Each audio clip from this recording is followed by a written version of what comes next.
Fala pessoal, sou Mauro, economista do Porquê. Começa agora mais um episódio do Economista em Tudo.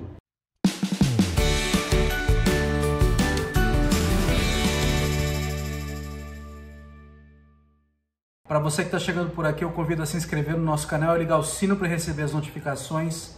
Toda semana de 3 a 4, vídeos novos, e também dá uma olhada no nosso site www.porque.com.br, que tem bastante conteúdo escrito lá. Hoje eu vou falar de dólar de novo, né? O dólar deu aquela subida mais ou menos um mês atrás e já vem caindo há um tempo. E aí no fim da semana passada deu uma despencada, tá? Hoje ele está na 5,07, já tinha batido, passado de 5,20. E aí tá chegando próximo do que a gente estava acostumado lá no começo do ano, o dólar rondando a 5, tá? Mas ainda está mais alto, tá? Mas a gente já deu uma boa de uma recuperada. Lógico, tem um monte de fatores por trás dessa queda. A gente teve, por exemplo, tensão lá no Oriente Médio, deu uma baixada, né? Aquele conflito entre Irã e Israel, de fato, ainda não aconteceu. Acho que no caso do Brasil também interno, teve a agência de classificação de risco, a Moody's, deu um sinal mais positivo recentemente, o que ajuda também. Mas teve uma coisa que aconteceu na semana passada curiosa, que tem a ver com o mercado de trabalho dos Estados Unidos. Então, o mercado de trabalho dos Estados Unidos, notícias do mercado de trabalho dos Estados Unidos, afetando a economia brasileira. Afetando não só jogando o dólar para baixo, mas também ajudando a bolsa a subir. Tá? Então, por que raios notícias do mercado de trabalho americano, e notícias assim, copo meio cheio, copo meio vazio, né? Como que elas ajudam a mexer nessas variáveis financeiras aqui na economia do Brasil? Então, o que aconteceu? Lá nos Estados Unidos saiu o dado na semana passada, no fim da semana passada, o dado do mercado de trabalho. Tá? E aí veio o dado de criação de emprego. Então, veio um dado abaixo do esperado. Tá? A taxa de desemprego aqui cresceu um pouquinho. Ela saiu de 3,8% e foi para 3,9% no mês de abril. Tá? Esse é março na comparação de abril. Então, assim, a gente pode olhar para isso e falar assim, a notícia é meio ruim, né? Como é que isso aí faz essa bombada aqui na Bolsa no Brasil? Como é que ajuda a empurrar o preço do dólar para baixo? Tá? O que acontece nos Estados Unidos é que uma coisa parecida com o Brasil, lógico que assim, o tamanho do efeito é bem menor, né? Em relação à inflação e à taxa de juros. Tá? É que nos Estados Unidos você tem o Banco Central americano está lutando contra uma inflação alta. Então a inflação no mundo inteiro subiu, e nos Estados Unidos ela subiu muito, ali no pós-pandemia. Ela chegou a 9% ao ano, numa janela de 12 meses. Tá? Se comparar isso com a meta do Banco Central americano, o Fed, que é 2%, tá? É muito alta. Então, o Banco Central americano, assim como o Banco Central brasileiro, começou um processo de subida na taxa de juros básica. Tá? Então ela chegou a 5,25%, está na casa de 5,25% e 5,5% ao ano. Tá? Esse é o maior nível dos últimos 20 anos.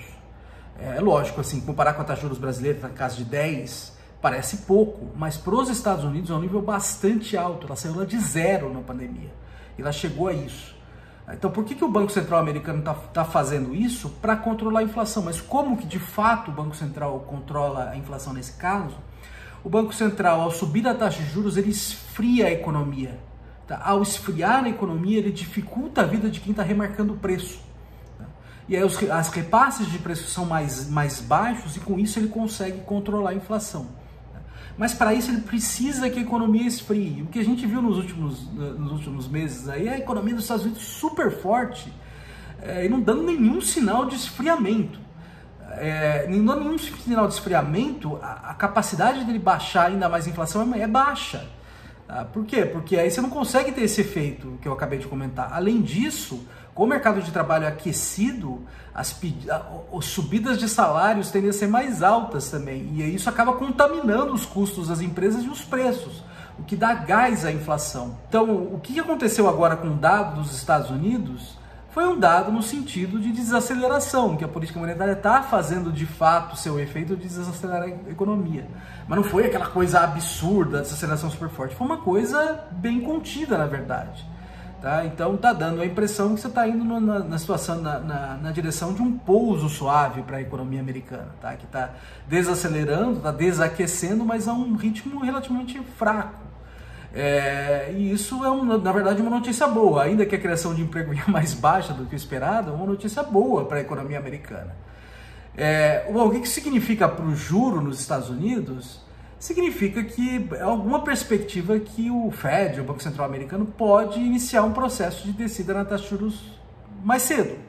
Tá? Então, se a economia estava superaquecida antes e esse risco de inflação era alto, agora ela desaquecendo, esse risco de inflação sai um pouco do radar. Então, a perspectiva do Banco Central Americano começar uma queda nos juros mais cedo, ela é mais clara agora, com esse dado não tão bom assim do mercado de trabalho americano. Tá?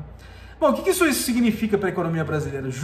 Perspectiva de juro mais baixa nos Estados Unidos, também uma perspectiva de mais recurso vindo para a economia brasileira. Tá? E isso faz com que a economia brasileira fique mais atrativa e aí o real se fortaleça com isso. Tá? O real se fortalecendo é o que a gente vê, é o dólar caindo. Tá?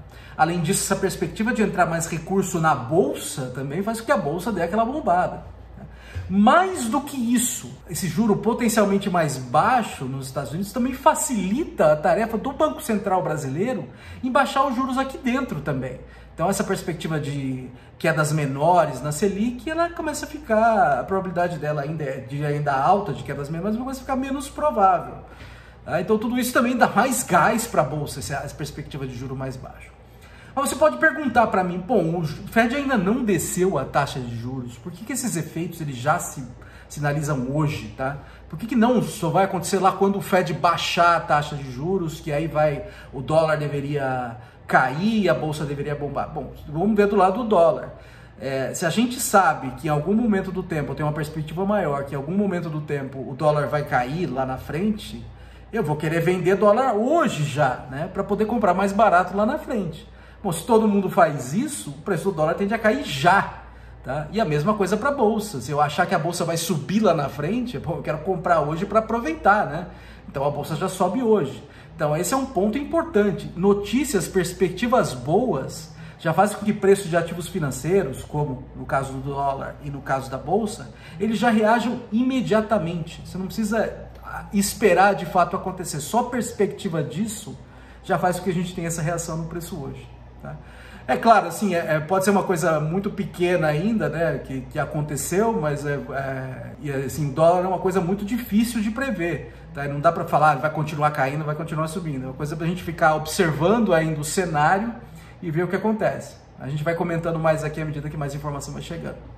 É isso aí, pessoal. Muito obrigado por ter assistido o vídeo. A gente volta a conversar mais na semana que vem. Deem uma olhada no nosso site, tem bastante conteúdo escrito lá. O endereço é www.porquê.com.br. Também das redes sociais, a gente tem aqui no YouTube, no Facebook, no Instagram e no Twitter. E é isso aí, até a semana que vem. Um abraço.